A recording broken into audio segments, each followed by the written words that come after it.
কাদেরকে সাপোর্ট করব?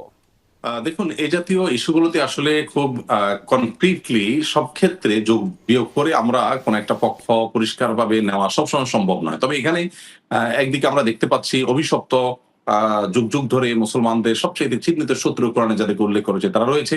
আবার অপরদিকে যারা আছে তাদের সাথে আমাদের বিভিন্ন মতপার্থক্য থাকলেও এই মুহূর্তে তারা অন্তত জুলুমের শিকার সেটি বোঝার জন্য পণ্ডিত হওয়ার প্রয়োজন নেই। একজন মুসলিম সবসময় কারো সাথে ভিন্ন মত থাকলে ভিন্ন মতটা আপন জায়গায় ঠিকই থাকবে এবং তাদের কোনো অন্যায় থাকলে সেটার বিরুদ্ধেও তারা কথা বলবে এবং আমি তো মনে করি যে ইরান এখান থেকে শিক্ষা গ্রহণ করবে যে তারা একসময় মধ্যপ্রাচ্যের বিভিন্ন জায়গায় যে সমস্ত সুন্নিদের প্রতি নির্মম নির্যাতন করেছে, মসজিদ ভেঙেছে, মানুষ হত্যা করেছে, বোমা মেরেছে।